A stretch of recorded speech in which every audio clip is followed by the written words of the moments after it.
everyone, and welcome to Heart and Hand, the Rangers podcast. My name is Cameron Bell, and I am proud to present to you your extra show of the week, which I'm sure a lot of you will be listening to as your battle fever is building. One man who is on the edge, I think is fair to say already, teetering and looking forward to this weekend's dramatic League Cup final clash is my very, very good friend, Mr. Martyn Ramsey. Martyn, how are you? I'm good, Cameron. You're right. It doesn't matter how old you are. By the time we get to Thursday, Friday of an Old Firm weekend, it starts to change, doesn't it? The temperature in the room and your thought processes just pretty much being focused on Hampden. So, yep, it's we're in that state of mind again. Yeah, I think it'll probably be. I think maybe Friday night, Martyn, is when I'm going to start doing the YouTube rabbit hole of. I'll just watch the highlights of one Old Firm game, and then before you know it, 3.5 hours later, you're exhausted, but you can't turn it off. You get to that stage and you just start delving into them. I'm going to start clearing out room in my Skybox so I can start to download some of the highlight games that are on there and all of that kind of stuff. It's what happens when you build up to an Old Firm game, but an Old Firm Cup final, you can't really describe the feeling to those that don't understand it. No, you can't. I don't really have a ritual as such. It'll just be, it's just try to take your mind off it, because that's what it is. Your mind just kind of absolutely obsessed with what could happen, what could go wrong, what could go right, how important really is this, and all that kind of stuff. It'd be good to take your mind off it. So I've never been one for. Maybe just because I pretty much live in the past anyway, so I don't need YouTube for old games now. They're pretty much burned into my brain. But it's you just want to be 3 o'clock on Sunday by or shall we say 12 o'clock as you get on the bus and meet up with pals, and it's the day itself, Cameron. Yeah, of course it is. No, absolutely. Martyn, I'm convinced that we're going to win on Sunday. I do the flip-flop, which I think everybody does, of feeling confident, then feeling terrified, then confident, and then back to, yeah, but what if, and then fearing the worst, but, you're hoping for the best and all the rest of it in the range of emotions. We're going to spend the next 30 to 40 minutes for you to be able to try and convince me as to why it won't be as straightforward as I'm hoping that it will be, and we'll get into some of the detail on that. But I just want to jump back a quick step to say, we had the Rangers Hall of Fame dinner on Sunday night. You were obviously there, and for anyone who hasn't had the opportunity, jump onto our Patreon site to be able to listen to some of Martyn's interviews with the Hall of Fame inductees. Firstly, well done on another stellar interview from Alan McGregor, who, let's face it, is the toughest guy in the world to interview, I think. He usually is. I was given an enviable task a couple of Christmases ago when they pulled the break forward, if you remember, to do the Zoom. David, so it's Christmas Eve. I don't really wake up at 9 o'clock. So look, I'll be at my desk, but this Christmas Eve I won't be really doing much. I've got everything tied up. I don't mind doing it. And who's the player, by the way? And your heart sinks when it's Kriegsy, because he can be hard work. And I'd answered my question, and then I'd forgotten that people were getting two, and it was just kind of left open. So sure, I've got another question to do, and I hadn't prepared. And I just kind of garbled something about, right, so they've moved this forward. We're in a good place at the minute. How are we feeling? Blah, blah, blah. Who's we like? I said, Rangers, Alan? I said, oh, that's all right then. But it was like, please don't do this to me on Christmas Eve. My family are watching. But he can be difficult. But no, he was delightful. He was charming. He was open. It was the most chatty he had been. And all three of them, to be fair, were bursting with pride, I think it's fair to say, with the induction. Yeah, I think it's fair to say they were. You could hear it. I think actually they were pretty emotional about it, which is fantastic and stuff as well. And it's good to be able to get back to the normality of being able to try and have Hall of Fame inductees and hopefully become certainly more regular than they have done in the last 10 to 12 years or so. The reason I wanted to mention it, Martyn, is because I think that's something that was covered as part of the conversation in the build up to this, and some of those guys within. I think probably the the players that we've got at the moment who feel like as if they're missing a League Cup winners' medal. The manager said that when they were doing that joint press conference at Hampden during the week, where he said, some of them have got league medals and some of them have got Scottish Cup medals, but there's one missing. And it's interesting. I thought that's not something I'd really kind of thought about, but there is obviously, a temptation for guys like Tavernier, for example, to be able to go and see how he can complete that treble. Of course, it's not all been done one season. Of course, it hasn't. And he has, like a lot of the players within the squad, being incredibly close to being able to try and win it, unsuccessfully. So, however, I'm just keen to kind of get your thoughts on, does that resonate with the players who, as I say, have got 2 out of 3, do you think? Maybe a wee bit that they want to end up with everything. I hope that's not the main driver. I'm not really comfortable with it being in the conversation for 2 reasons. There's no way the word completed should be getting used if we are successful on Sunday. We're nowhere near away from talking about the completion of a kind of successful project. This should be the start. And I know what you're saying, and I know what has been said, and know why it's been said. And certainly for those players maybe coming to the end. But I don't really, I don't like that mindset as such, as if, well, job done. The job is should just be getting underway, and it is a big equally, but to defend that stance, because I do agree with you, by the way, to defend that stance, it's obviously probably some of the mindset within it as well. But they thought that when they won the league. And I think that's how you can see that. Yeah, that's how you can actually see some of them now realise actually it can't be completed. It can't be that's it. We're done. We've ticked the box. Yeah, we absolutely did stop, and naturally so. We've had this conversation umpteen times over the past year and a half, 2 years, whatever. That it's perfectly, I'm afraid, normal for the human beings involved who do not have, for some of them, their first proper medal, for it to be so emotional. We're never in a place, with the exception of McGregor and Davis, to just toss it on the pile of the rest of them and say, right, what's next? It was huge. And we've had a hangover from that. I think that's fairly clear. So, yeah, look, Sunday's huge. It always is. It always was. But, Rangers we're not quite ourselves yet from the unpleasantness of the past decade. We've got a lot of work to do, and it doesn't end on Sunday. We've just got a lot of work to do to be in the routine of winning trophies again. And I know the banner last week, of course, one may point out and say, well, 2-2, and at least there's some kind of consistency started. It will take a while, but the mindset just isn't quite there. Where, right, well, it's Rangers, it's a cup final, we win. This is it. We're still very much on edge. This is still very much in the balance. Probably say we're slightly behind the 8 ball in terms of who's favourites and whatever. Not by a huge amount, but I would say slightly. And it's just going to take a lot longer than we would like and we would want for us to begin into this. And right, big game from cup final, but it's Rangers. It's what we do. The League Cup, it's Rangers. It's what we do. We think of this as our own because we won it, 7 ahead of Celtic, even with a free run at it for the past 10 years or whatever. But then, we haven't won it for 12 years. It isn't ours. That doesn't mean anything at this moment in time. It's a stat thing. It's a history book thing. And, this group they obviously do need to start winning regularly, but it's going to take a while for that just to become, that's what we do. But it started in 21. It was continued last year, not with the one we wanted, but we're no place to be sniffing at a Scottish Cup in a European final. And it needs to continue on Sunday, and then it just needs to continue with the Scottish Cup in May, and continue and continue and continue till we're feeling more like ourselves, because we're not quite there yet.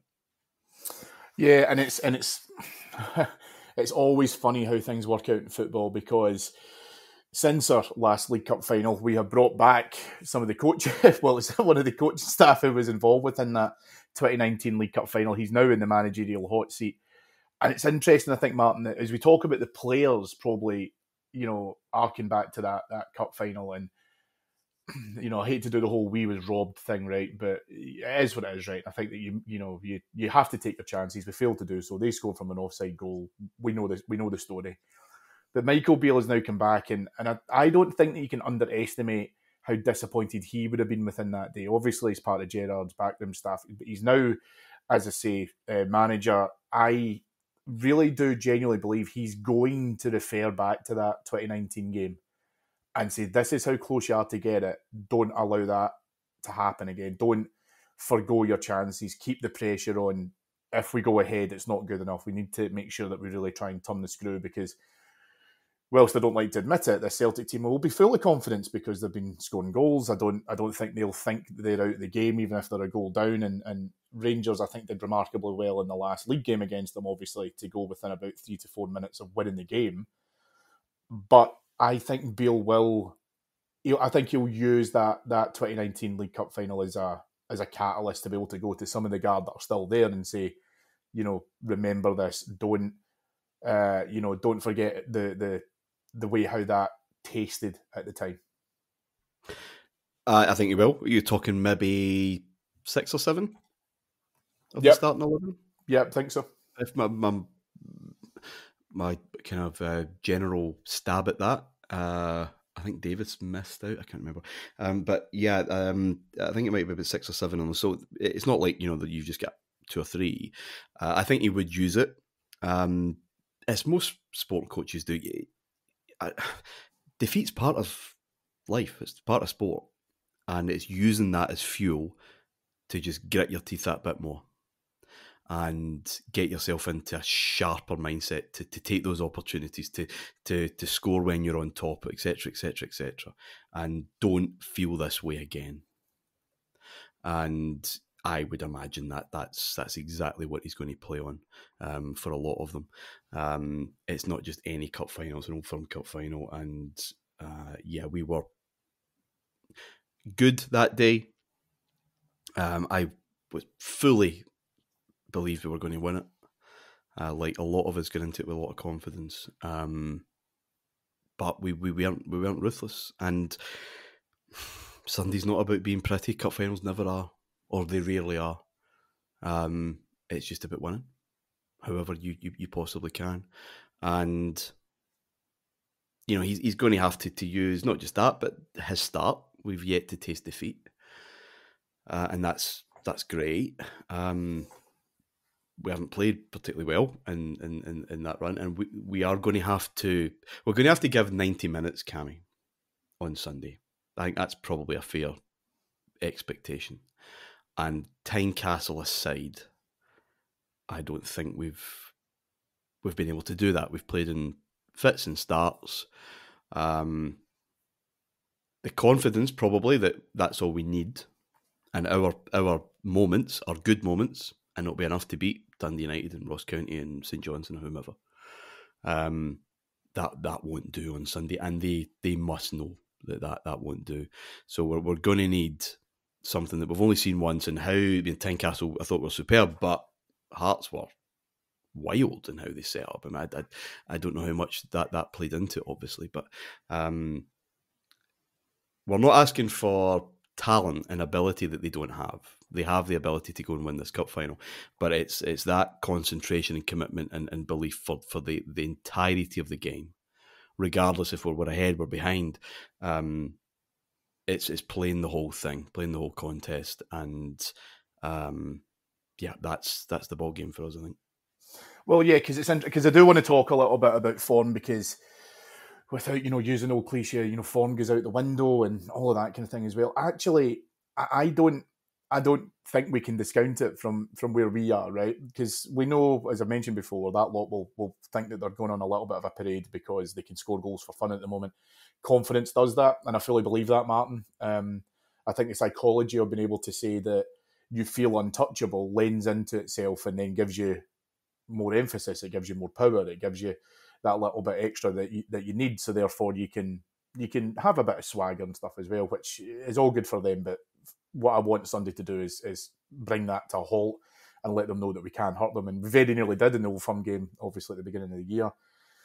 Then you look at it since Beale's come in, as you rightly say, unbeaten thus far. So therefore, I think we should be brimming with confidence within that. The yin and yang of it for me, though, is that when you see performances away in Edinburgh at the beginning of the month, then it's immediately followed up by a little bit of a lacklustre game at home to Ross County. You then feel like, well, is that a one-off, or is it the bubble bursting, or what is it? I don't feel that, but I think what he's going to do is he's going to challenge them to say, when you had to go to a very, very tough away ground where the fans are right on top of you, you were able to put on probably one of your best performances, within certainly months, certainly this season. So therefore, and I think you're totally right, we have to play for the 90 minutes. We tend to not make it easy for ourselves at Hampden, but we can do it. How important is it for him to be able to give that installation of belief and allowing them that actually confidence could be brought out of the fact that we've had some tough challenges, even if you want to go back to the Scottish Cup game against Partick Thistle, not an easy game. We were terrible for 45 minutes, but we were able to come back from behind. We did that against Celtic as well. So therefore, worst case scenario, if we don't go off to a great start, it's about getting your own pace and getting your own tempo into the game, which you've proven that you can already do. Well, they've proven that they can come back from tough moments. That isn't. There'll be no bullshitting going on. Come on, lads, you can do it. They know that because they have that evidence to hand. They've been in those situations. So I don't necessarily think first goal's the winner. And I've got a bad feeling Celtic may score first because they tend to. They're a very bright starting team, and we aren't. Is that fair to say? I wouldn't be worried if we went one down. Because this team have shown a resilience that wasn't there before. I guess then, if that did happen, it really is about what happens next. And that then becomes, without being so obvious, that a second would really be trouble. But I just don't see that collapse happen the way it did at Parkhead twice in the last 13, 14 months or whatever. So I think there's a resilience there. There would be no panic. And I think that's a huge thing to have in a cup game, which can swing wildly. We know that. And I've got a feeling it might on Sunday. I think it could be a bit of a roller coaster. So that's good to know. And it's not a team getting into it weak and terrified and just one setback away from an absolute collapse. I just don't see that in this team at the moment at all. So they may have to suffer at points, but I just wouldn't be unduly concerned if we were asked to do that, because I think he has instilled resilience, which was badly needed, clearly, domestically. Yeah, I think so. You're right about the panic element of it. I think I would look at it from an element of control, and I think you need to be able to ensure that if because I want a strong start, because I do think that would be key. I think you're right that Celtic would look to be able to start strongly as well. I don't think that they've done what we've seen before from them, where they've maybe sat back and they've allowed to absorb it and then started to come into it a little bit. This team under Postecoglou seems to just want to be able to go for it all guns blazing. I think that they've got away from this idea that they're a 60-minute team, but my counter-argument to that was, well, you can be a 60-minute team as much as you want. If you're 3-0 up by half-time, what difference does it make if you can't play the last 80 minutes? I think that they've moved away from that. And I think that they've been able to stretch themselves now to continue up a high tempo within that. So I think Beale has to make sure the players, it's not about coming like a bat out of hell straight out of the gates. It is about an element of control. Yeah. But it has to be about a confident, positive mindset and how you move the ball forward quickly, how you penetrate, how you attack, and really just cut out the sloppiness. Do you know what I mean? Cut out the needless mistakes. And I think he's done that. I think he's done that. That's why it's about concentration, Cammy. Well, yeah. he hasn't done it because we have been sloppy in just about every game he's played, with the exception of Hearts. Again, there's partly a Hearts and a Robbie Nielsen issue there, but absolutely, I think he drilled it into them that tonight we can't fuck about here, boys. And it needed, from the off, that concentration and that commitment, which we got. I would expect exactly the same on Sunday. And that, if we are to win, that obviously is key. We cannot do this treading water. The hope is that they think they can, because they're in such a run, that there's a complacency and an arrogance about them. That would suit me just fine. Because this is not the team that went to Parkhead twice in the last while and were probably beaten the night before. So there is sloppiness in our game. There absolutely is, because he hasn't turned the corner completely. It would be ridiculous to believe that he could. He will need a summer, and he's been very clear about that, hasn't he, Bill? In that interview with that long form interview the other week, where he said he's basically just managing the season and doing what they need to do. But come the start of next season, you will ideally see a very different Rangers team, his Rangers team. This isn't his Rangers team. He's doing what he can. But that's fine. That's pragmatism, and it's what we will need on Sunday. So it's total concentration from you, Cammy. Yeah, absolutely. I mean, I don't imagine he's going to let them score a goal against us. In terms of just, let someone walk up the park to be able to do it. But yeah, I think it's fair to say that he started to tighten that up. And one of the things that's definitely caused that is a setback for. Keen to get your thoughts, because I think we can pretty much write down the back five on paper now, right? I think we know where we're at. We've obviously brought in Cantwell and Raskin, and what I hope will be their Old Firm debuts. Keen to kind of get your thoughts on how you see probably our front six is probably, or the front six, I think, at the moment, in terms of who you like to be able to come into it. Fashion Sakala was interviewed today, and by the way, Fashion, well done, mate, for the other mob, which has set them into fury, despite the fact that they won't even call us by our name. But would you look to be able to involve the new lads in it now? I think that they've got some time under their belts, or is this just a little bit too soon for them? In terms of Raskin and Cantwell? Yeah. Oh, Raskin plays for me without question. He certainly starts. Whether he has 90 or 120 minutes in him, I'm not entirely sure. I'm also not sure what choice we'll have. It'll depend on who's fit and raring to go by the weekend, and that is still a question.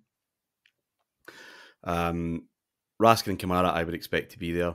If Lundstrom is fit, I have a feeling he might start with them. Now, that seems quite flat. It seems quite defensive. You're talking about control, though. There's so many questions in the air. Tillman, I have a fear they'll try and target squeeze them in. No, I think they'll just try and squeeze them. Rangers will try and squeeze them in. He's not training, and he's maybe going to try and have a wee blast on, tomorrow or Saturday, see how he feels. He's been so good. And so key when we have been in our better moments. It would be a big loss if he missed out completely. But I mean, potentially a kind of man down if we just try to fit him in a shirt and get him out there. You need players that are fit, and sometimes you have to swallow and say that's a blow, right? Who's next? And it might be Cantwell. I wonder. I really wonder. It completely depends on who's available. But I think there might be a temptation just to go that wee bit more solid to start. I would have no issue, even with everybody available, with the Kent, Morelos, Sakala trident, personally. Because, Sakala gives them problems. He has done. And certainly him and Morelos with a kind of combination of power and pace. I don't really mind that for an hour or so. I guess my issue, Cammy, with the game is what creative, skillful talent do we have to use? Is Roof, Tillman, Cantwell, are these guys going to be available? And are they going to be fit enough even if they have a tracksuit on? And that's That would be my concern. Can we, in the later stages, if it's still nip and tuck, and we've roughed them up a wee bit and ran them and stretched them, do we have the players then of the actual quality, like Roof and Tillman and Campbell have, certainly Roof, to then exploit the game as it gets stretched? That would worry me. That is worrying me at this moment in time, because we don't know. We genuinely don't. Or is it going to be, is Hampden unleash Scott Wright on them and run them ragged and score? I don't know. That's my concern. So what I would do, what you would do, it just depends who's available, to be honest. And that's, but Beale has managed well. I think that's probably the best way to describe his time thus far. He has just managed with what he has, and players in the shape they're in, the injuries we've had, the mindset, because there was demoralised squad. But this is going to be a huge test whether he can manage through without some real key creative players, if that turns out to be the case. Yeah, there's a part of me that thinks that the guys that you're talking about there, Tillman, Roof, Cantwell, I think will be on the bench, and as you say, they may feature dependent on how the game is playing out. There's obviously a flip argument for that to say, well, if you want to be able to go at them strongly, bring your creative players on right at the start so that they can then, if they have to be taken off, they have to be taken off. They may not tire as quickly as you will. It's 65 and pick them in terms of how that plays out. One thing that I think I do feel will be very, very important on Sunday, Martyn, is our set pieces, because we're going to have to be able to try and create opportunities. I think we're going to have to be able to work that press so it's high up against them, because there's little to no teams that can do that against them in Scotland. And so it's a different beast than they'll be used to playing. And I think that got us quite a large amount of joy in the New Year game at Ibrox.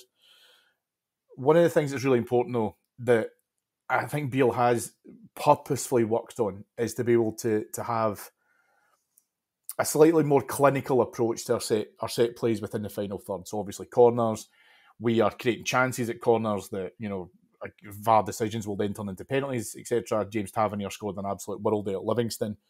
Our delivery has got better, which, in fairness, it couldn't get far worse, but our delivery has got much better when we're talking about being able to cause mega problems within this.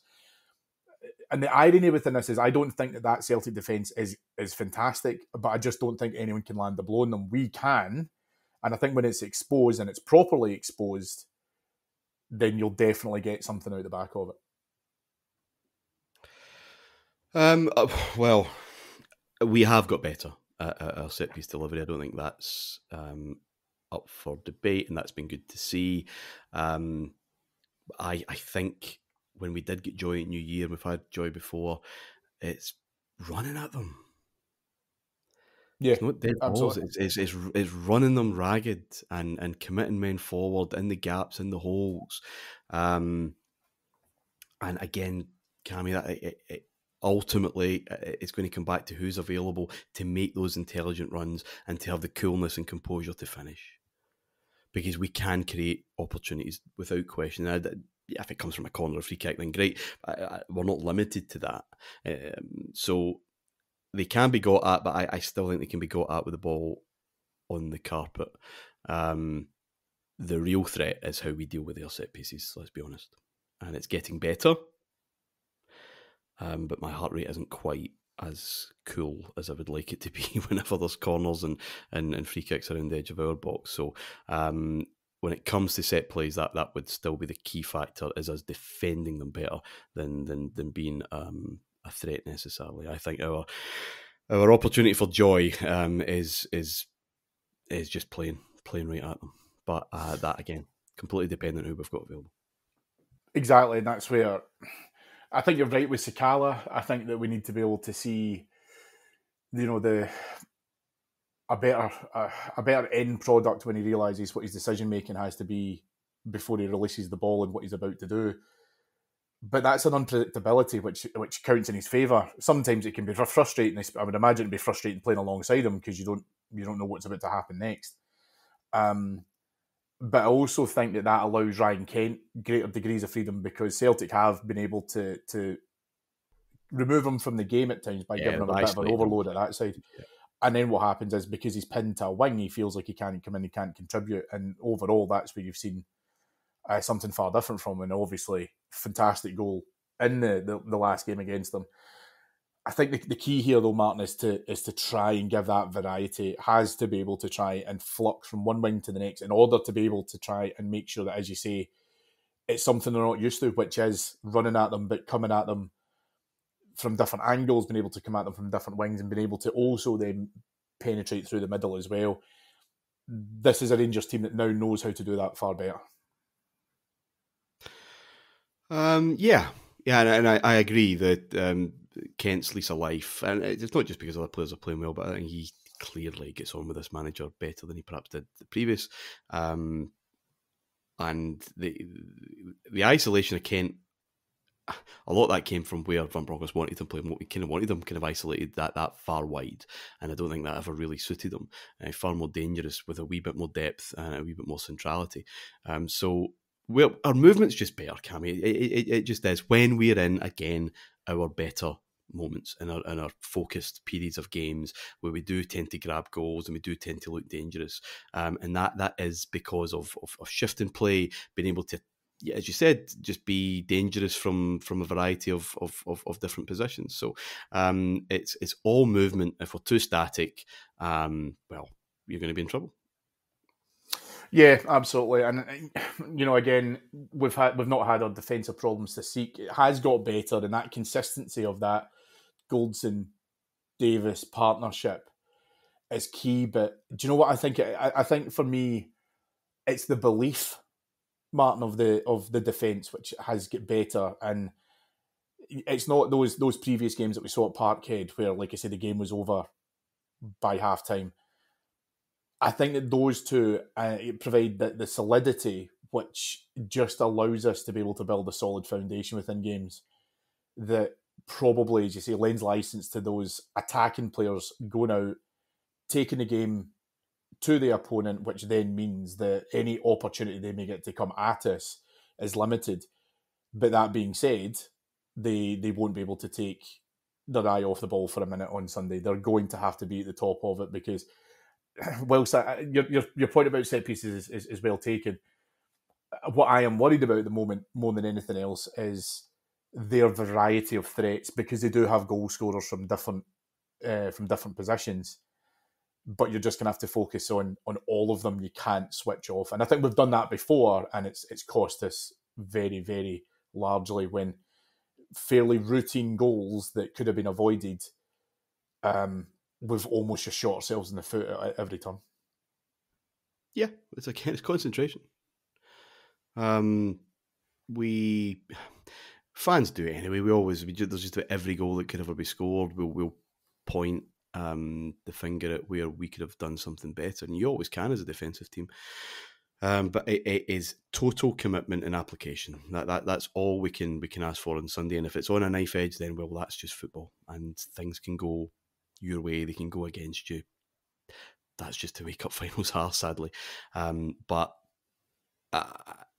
all we can ask for is just that absolute application.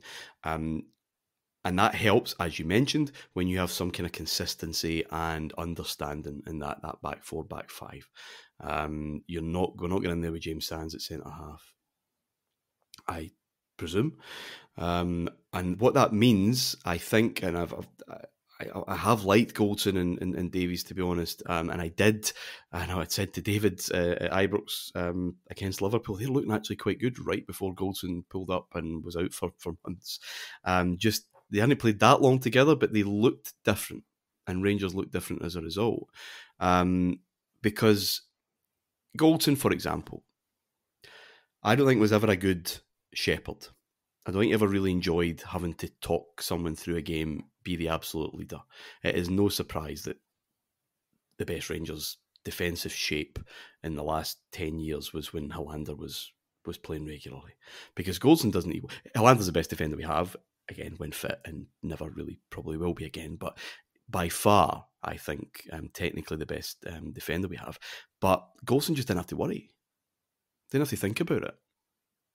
And there's just far more comfort in that. And I think there's something in that with Ben Davies as well. Doesn't mean that we're not capable of big lapses, because clearly we have been. But you're right, fans have a greater assurance and a greater confidence because they feel more assured and more confident with one another. And it means that they can concentrate in their own game and don't, in terms of this lack of concentration, these lapses that we've talked about, and certainly they're still present, but they're nowhere near as prevalent as they were clearly in the autumn. A lot of that comes from not being able to concentrate on your own game, especially the key players, because you're worried about him and you're worried about him and you're worried about getting done there. Your mind's on other things, I would presume. And if you're just more settled and you're more confident in your belief in your teammates, then presumably these guys are just far better equipped to just doing their own job. And lo and behold, you get a far more cohesive performance as a result. Yeah, it's interesting to me because I also think that Goldson will be the most vocal in that dressing room when it comes to kick-off time. I think he'll absolutely be demanding the players around him understand what's at stake here. As we talked about at the top of the show, he's had his fingers burned within these finals before, and he wants to make sure that there's certainly no repeat of that as well. And again, it's that calmness. I think it does provide him with the opportunity. I mean, again, we talked about some of the sloppiness that still exists. I do think it has got better, but I think that there's definitely work to go in it. But he provides that reassurance, I think. And I think, as I say, the players will resonate on the back of that. There's no reason for us to be able to go there. However, I will say, if Connor Goldson or Ben Davies now pull up and are unavailable for Sunday, I'm absolutely going to blame you. I'm going to blame you for mentioning the name of James Sands. So you heard it here first, folks. Listen, I think, it's going to be really interesting. I think I am confident for all the things that we've kind of talked about. And I think we've done a fair bit of self-analysis there as well as being able to look at the positives of where we're certainly shining, but also some of the work that we've still to do. But I think that the manager he'll pull out a few surprises in terms of where you see performances on Sunday. And I think that, I am feeling confident towards it. And that's because of what I've seen in front of me. I've seen the progression. I've seen the design getting implemented. I've seen part of the blueprint coming into it. As you mentioned earlier on, Martin, it's not a Michael Beale team yet, but it's taking shape, and I think it is improving. However, good foundation, yeah. 100%. And it's definitely a platform upon which to build. So just before we wrap up, there's a couple of quick announcements. Mr. Ramsey, we've got some fantastic news from your side. Oh, yeah.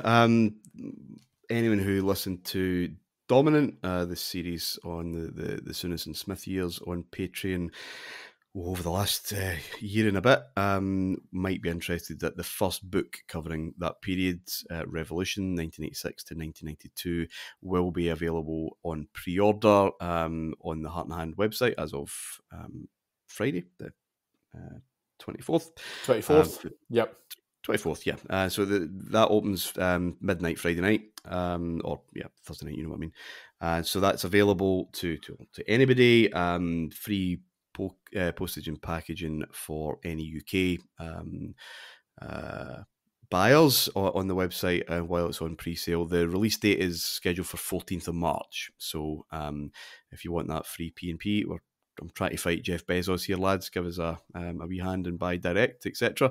But yeah, if you're interested, it will be available on pre-order and will come out in shops, etc. on 14th of March. It covers that first half of the dominant period and that period of revolution, how we created it, how we lost it, and there are other things outside of just Rangers on Scottish football as a whole, Scottish society, and even for non-Rangers fans, certainly those in England who might want a wee glimpse into when the pinnacle of British football briefly was further north than Manchester, then hopefully fun for all the family. But yeah, that's available soon.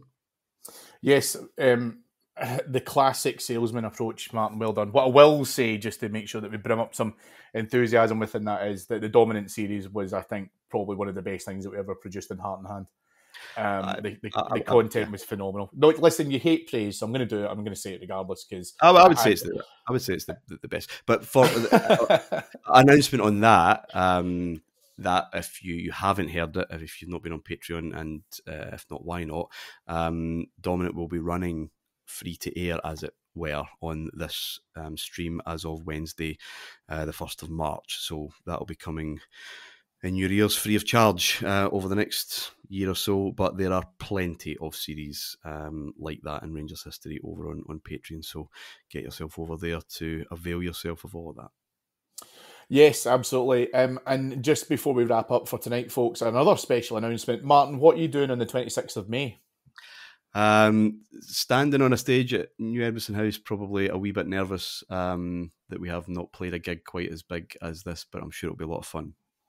Yeah, absolutely. We are playing New Edmiston House, folks, as well. So in case you haven't seen all of our social media notifications about this, in terms of the date has now been announced, we are going to be on stage at probably one of the most premier venues. I think it's starting to shape itself up within Glasgow in Scotland. And we are going to be able to give you some ticket information as well. So on our Patreon site that we have mentioned, which is patreon.com/Heart and Hand, the tickets go on sale on Friday at 10 o'clock to our chief executive subscribers.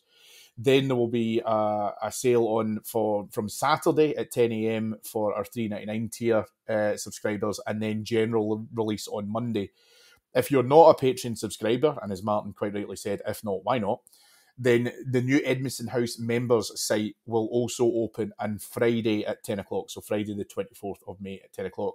What we really need you to do is buy the maximum amount of tickets, which is 4, then get a friend to buy another 4, and so on and so on and so forth, because as Martin said, it's going to be a huge venue, but I am very confident we will sell a lot of this.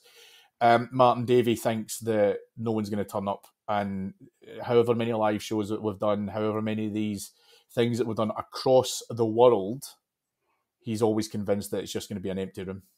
Yeah, he thought 200 people max would sign up to Patreon, so he may be a man in the world, he may have his finger on the pulse, but understanding the limits of what he and we can do is maybe not one of them.